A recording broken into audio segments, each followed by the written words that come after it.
This is a 105.9 Wild FM. Hala pag wild. Narito na ang mga nakalap nating mga balita sa buong Pilipinas ngayong araw, April 21, 2026, dito sa Headlines Express. Headlines Express.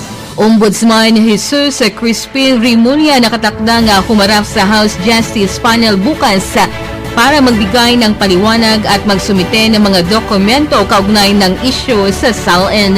Headlines Express. Kamara inaprubahan ang hiling ni late 1st District Representative Martin Romualdez na lumipad patungong Singapore para sa kanyang medical procedure. Headlines Express. DOJ Secretary Frederick Vida pinabulaanan ang mga haka-haka hinggil sa umano'y hindi pagkakaaresto kay Zaldico at kinumpirmang nasa kustodiya na ang dating kongresista ng mga otoridad sa Czech Republic.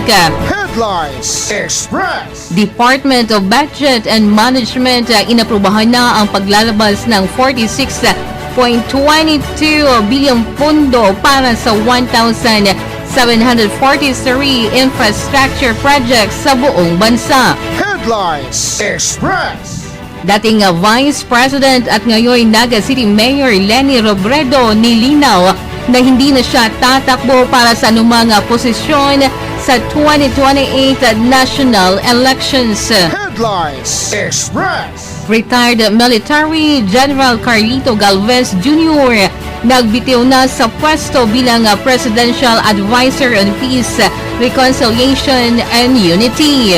Headlines Express. Eduardo Uban Jr. formal lang naupo bilang bagong National Security Advisor. Headlines Express. Iloilo nakapagtala ng Good and Fair Air Quality Index sa batay sa DENR EMB6 monitoring. Headlines Express. At yan ang mga maiinit na balita sa buong Pilipinas. Ito ang Headlines Express with DJ Wild Honey.